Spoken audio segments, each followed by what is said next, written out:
In this lecture, we're going to talk about creating resilience, a topic that I've divided into 3 separate lectures. Now we'll dive into part 1 of 3 and address several key items. The longer I've been conducting my research and the Therapeutic Lifestyle Clinic, the more I've come to understand the importance of helping people create more resilience. Beginning to understand your meaning in life will create more joy in your day-to-day life. This understanding will give you the strength you need to adopt and sustain the diet and lifestyle changes we recommend.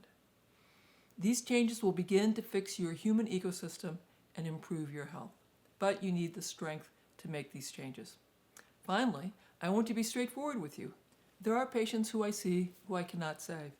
People whose diseases have progressed too far and are too far gone to fully recover. And yet, even these people can find meaning and purpose and find much more joy in their life. For most of you, whose health may be markedly improved, it is important to learn from those who find that even as they face the inevitable decline, that they can find meaning. I wish to share their wisdom with you. Getting focused, creating more resilience, part 1. This is a 3-part lecture, and we'll talk today, talk again tomorrow, and again on the last day. And throughout this series, we'll stop. I'm going to have you do some writing yourself and talk with each other in small groups. We'll intermittently have the tables report back out because doing this together and talking to each other provides a lot more personal growth and development and will help you grow your resilience much more effectively if you'll do the writing exercises and if you will talk to your friends, your family, and your table mates about the concepts that we are going to be discussing. I have to remind everyone that the FDA has not evaluated any of these statements, claims, or any of the stuff we do in this seminar, in my books, on my websites. Nor is what I'm doing intended to diagnose, treat, cure, or prevent any disease. It is designed to help you improve the health of your cells and the health of your biochemistry so your cells can rebuild a healthier and more vital you. And I need to remind you that you must work with your individual physician, your personal physician, prior to implementing any of the stuff that you learn as part of this seminar or part of this lecture series. Chronic medical diseases are very tough. They're tough to manage, tough to live with, but we do know we can help people stabilize and often regress the chronic illness if we help them address the diet and lifestyle factors that contributed to their illness, whether it was from diabetes, obesity, heart disease, mental health problems, autoimmune problems, even a cancer. And we also know that there's a lot that we can do to teach people how to improve their personal resilience that will allow them to have much higher quality of life, whatever their underlying health status is. And that's what this lecture is focusing on. This is a book by Joseph Campbell. He's got a whole series of books, lectures. I recommend them very highly. He understands myths, the story of the heroes across many different cultures, many different societies, many different religions. And there's a very common hero's journey. The individual has a conflict or an adversary that is facing that individual and or the entire society. The hero is part of the fight, but then needs to leave to learn some key point to defeating this adversary, to dealing with this conflict. And after the hero has learned that key element, they return to engage in the struggle. And so I'll be asking this question, and I ask this question very often in my therapeutic lifestyle clinic. We talk about the hero's journey. How do you take your experience, the struggle that you are facing? How do you take what you are going to learn in this struggle back to your life and your family as they have to defeat the struggles and adversity in their lives as well? So we're going to have a little fun with this. I'm going to take you through my hero's journey. And as I do this, I want you to think about your hero's journey. And I'll tell you about how some of the attributes of what I've learned and accomplished pertains to the hero's journey. So I'm an Iowa farm girl. Small family farm. We had cattle, dairy cattle, beef cows, and pigs that we fed out on the hog floor 4 times a year. And part of my chores was to clean the manure off the hog barn floor twice a day. And we did chores twice a day, a lot of hard work. But I also had some fun. We had horses, and I got to ride the horses to go get the cattle, and got to have trail rides. When I went off to college, I missed the physicality of the farm. And so I got into sports. I began to run and decided to complete a marathon. And there I am completing the Drake Marathon. I would get into martial arts. I did Taekwondo, and I competed nationally, winning a bronze medal in women's welterweight free fighting at the Pan American Trials in 1978. When I went up to Wisconsin and entered private practice, I got into cross-country skiing. I did the Birkebeiner, which was a 55-kilometer ski race. And there I am as a young physician in private practice. A couple years later, I have a little boy, Zach. And the following year, or actually 3 years later, I have his sister, Zeb. And of course, as all of you know, I would go on to develop a chronic disease for which there is no cure, multiple sclerosis. So in 2000, I'm diagnosed. And like many, many physicians, what I did is I read the literature and got incredibly depressed because I saw that within 10 years of diagnosis, 1/2 become disabled due to severe fatigue, and a third have gait disability, needing a cane, walker, or wheelchair. I was getting more and more agitated. My wife said, you need to stop reading. It's just getting you upset. And so eventually I agreed. That's what I needed to do. What we decided that we would do would be to find the best medical team, which was the Cleveland Clinic, saw their best people, and I gave all the control to them. And I accepted there was nothing I could do other than find the best doctors. Now I'm going to go back and forth between my story and the research. This is from a paper that talks about patient empowerment. And what they observe is that when the person gives control to someone else for their health care and gives complete control, they're more likely to feel disempowered.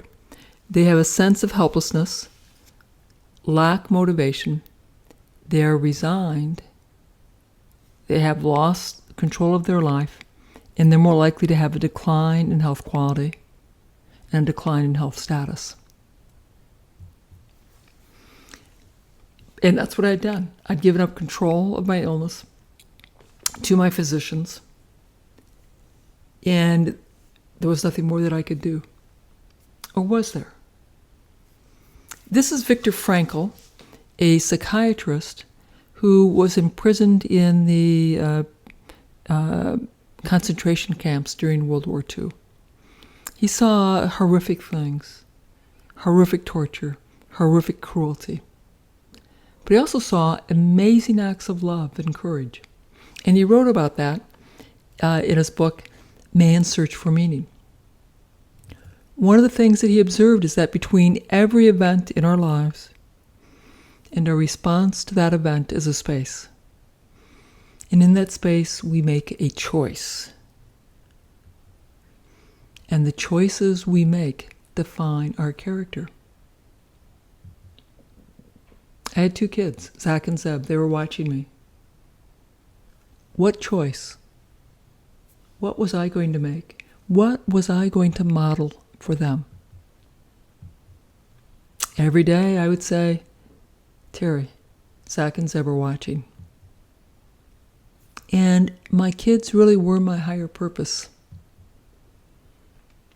And I'd begin to think, what choice would I want them to make when their lives became difficult? Did I want them giving up or going on despite adversity? So what I want you to do, pull out the paper and start working on your mission statement. What matters most to you? What will your legacy be? And how does this guide your life? And after 5 minutes, I'll want you to stop and talk to each other, share mission statements. And this might be about family.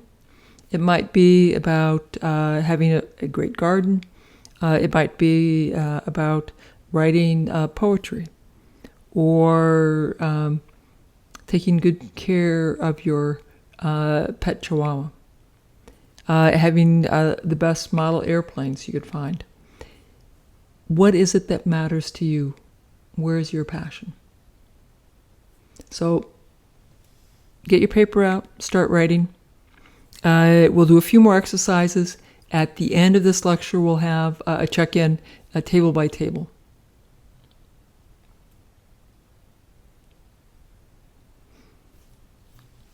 So stop the recording, work on your mission statement.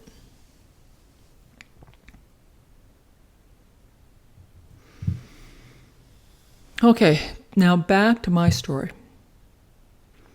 I had assumed I was going to be teaching my kids how to be resilient by, teaching them to do long distance running, biking, hiking, camping trips, kayaking, mountain climbing. But as I became more disabled, that of course was out of the option. But I knew raising Zach and Zeb to be emotionally and economically successful was a very important higher purpose.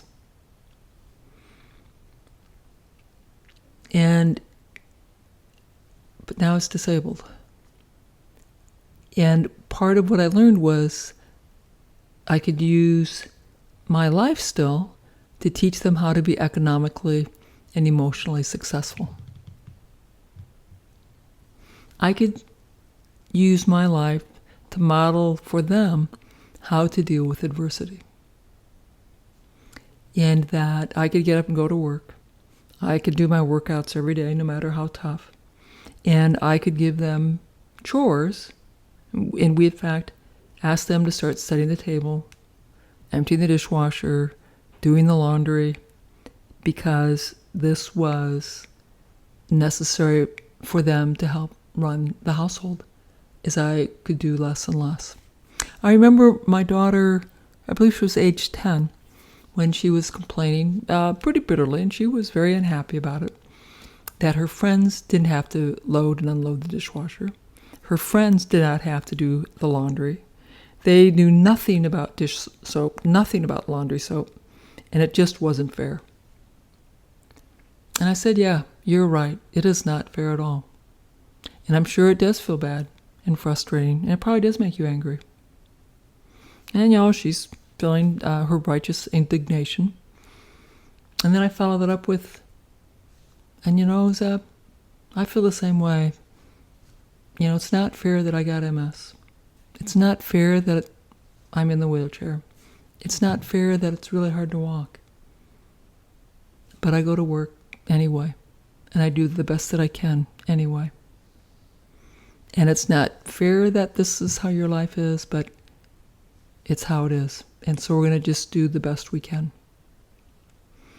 And then Zeb, screwed up her face and said, I think you are glad you have MS, so you could just give me these lessons about life's not fair. And I said, Zeb, I just got to make do with what's given to me in life.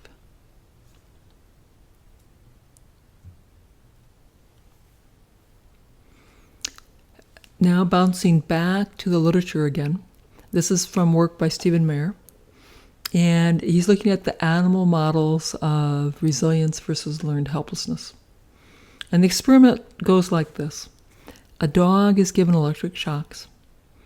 And they're in two groups. One group, the dogs get a shock and they can jump off the mat into another box or another part of their enclosure and get away from the shocks.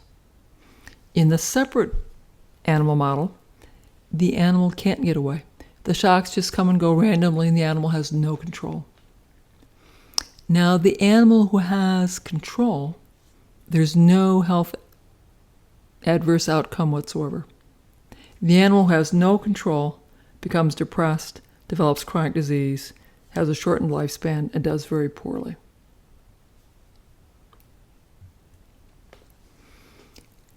No control of the noxious stimuli leads to learned helplessness, depression, poor health outcomes.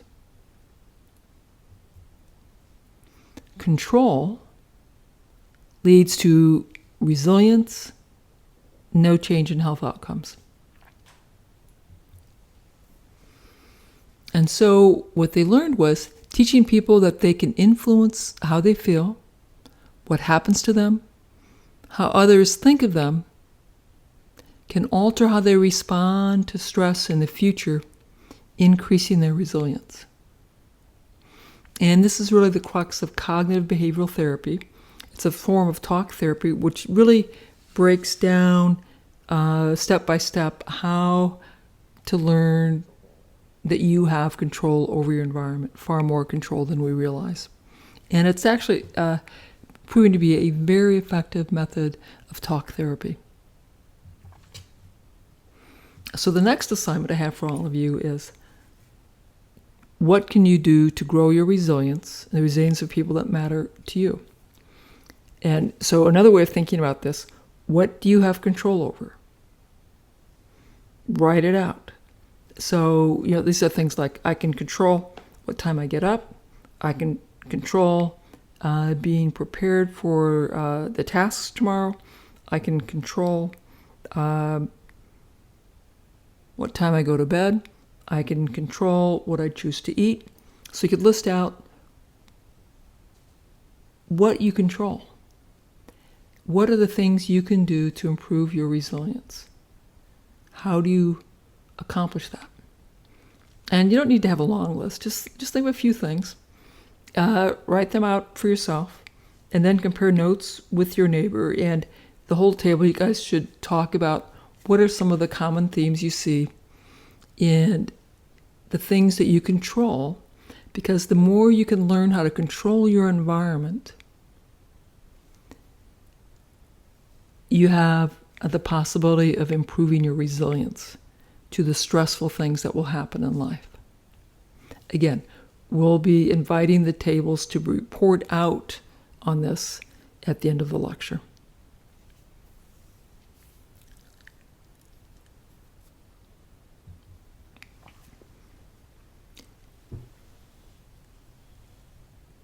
Okay, you guys have all worked out your control strategies. This is great. If you want to have a professional really help you with this, you can ask for a referral to someone who does cognitive behavioral therapy. It's great stuff. Another thing that we can all do is model resilience. Talk out loud about the things that you can control. And that's a great way of modeling resilience for your kids and for the other people in your life. Finding the gifts in my circumstances. Now, the truth is, I don't know if doing all of this is going to stop your decline, stabilize your disease, or lead to recovery. And we do see people. I've seen people all of my life as a practicing physician who would die from their illness. But I need to help them find meaning in their life as it is right now. And so I want you to find meaning in your life as it is right now. I'm hopeful that we can improve things for you, control your decline, slow your decline, stop your decline, maybe improve your health status. But I want you to find meaning in your life right now as it is, because it will give you more joy, more resilience, and more meaning. My cancer patients taught this to me. They're going to die from their illness. And yet, many would tell me that cancer was a profound gift that they treasured because it gave them meaning in their life. It identified to them what matters most, let them see new priorities. They had time to reconcile with people and friends and family that they had separated from. It allowed them to make new choices in their life and allowed them to find peace. And they were very, very grateful. This is an essay telling the world, and we've got the citation for you there, Annals of Internal Medicine, 2008. And in this essay, I talk about telling my staff that I have MS, and I will be having a wheelchair come later in the week. And during that time, when I got the wheelchair and I'm driving around in it the first time, I'm explaining to everyone what happened, that things will be fine, and that because I was the leader, the service chief for primary care, if I wanted to continue to lead, I had to project optimism in the future, belief in the future. And you know what I discovered? Was that by saying that over and over again to my staff, I began to feel a lot more optimistic and hopeful myself. And so you'd say it's probably 20 times that first day I had to explain why I was in the wheelchair, what was going on, and that yes, I'd still be able to run the department. But because I did this 20 times, and because every time I smiled, I pretended to be upbeat, by the second day when I was doing this, I actually was feeling much more positive and much more confident. This is Dr. Amy Cuddy, who gave this great TED Talk, Your Body Language Shapes Who You Are. And she talks a lot about the power pose. And you know this pose, this is the Wonder Woman pose, standing tall, head up high, arms on her hips. It's also known as the Superman pose. This is the pose of authority, of confidence. So what I want you to do is to adopt a power pose. Put your hands on your hips. Either sit tall, if sitting is all you can do. If you're able to stand tall, hands on your hip. And make some positive affirmations. Terry Walls, I am a good person. I'm a terrific mother. Terry Walls, I am a great physician. I take wonderful care of my patients. So, power pose, use your first name. Say, Terry Walls is a great doc. Terry Walls is a good mom. So stand up, do your power pose, or sit with hands on your hips, head high, and make positive statements about yourself as a person. Positive statements about what you're going to learn in this seminar. Positive statements about your future.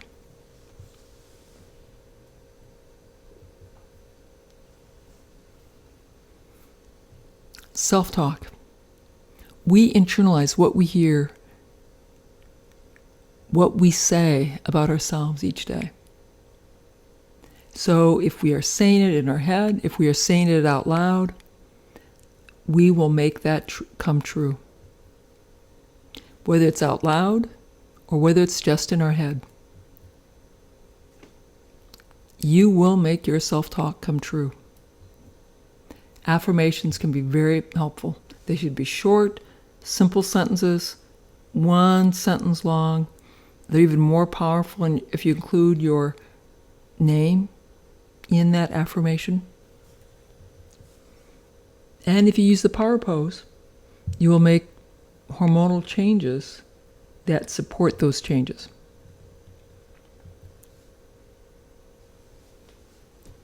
Now, as we've gone through all of this, and you've thought about your higher purpose, what you have in control, what are your affirmations, what is this journey that you are on? What is it that you are learning through your illness that you will learn in your journey of life? That is your unique hero's journey. What are you telling yourself? So again, tell your table partner positive messages about your life and your future. We'll take a few minutes.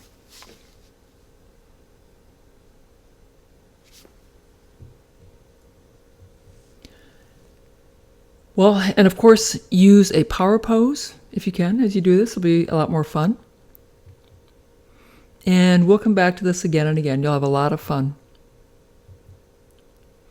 And remember, at the end of the talk, we'll have a few minutes to go around each table to report out what you guys learned.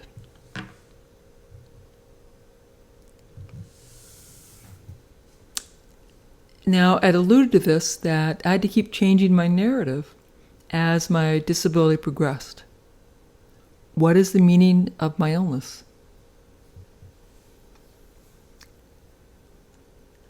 We have to make sense of our experience.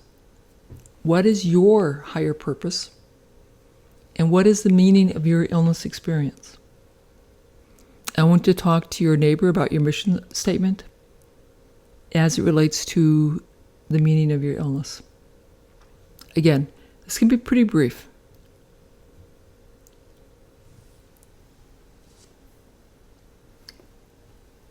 Now, this is for all of the clinicians in this room.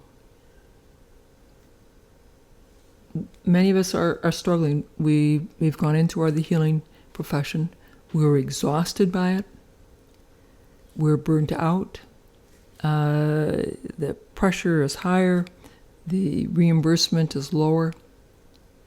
I invite you to call your spirit back and think about the meaning and purpose in your life. I used to think that I had to fix everyone.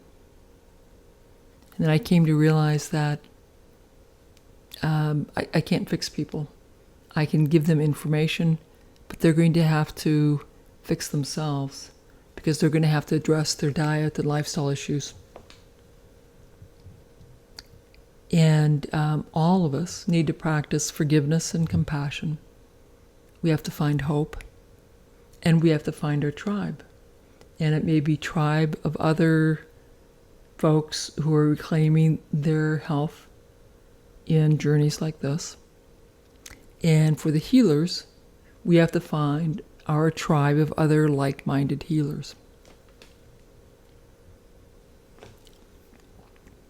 Here's some key research points, and we're going to cover all of this in the next 2 lectures, so don't be too alarmed if we haven't discussed this at length in this lecture.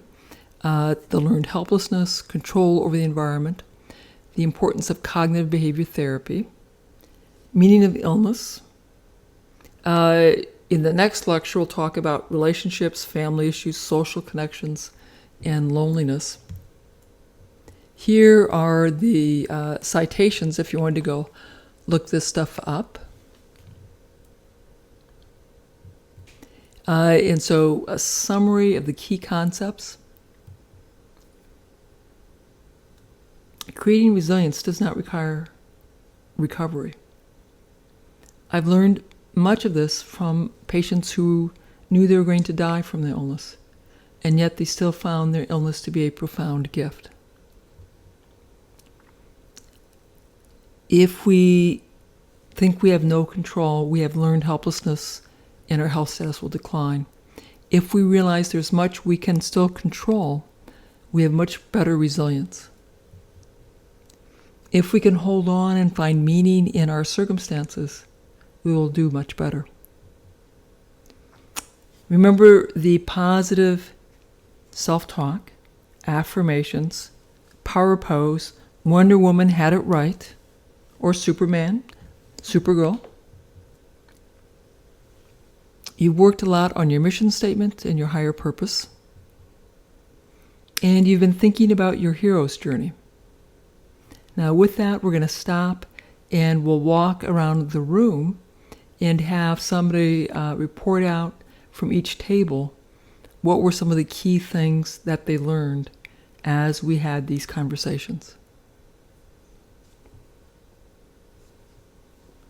If you're doing this by yourself, at home because you're watching this video as part of the seminar or the practitioner workshops,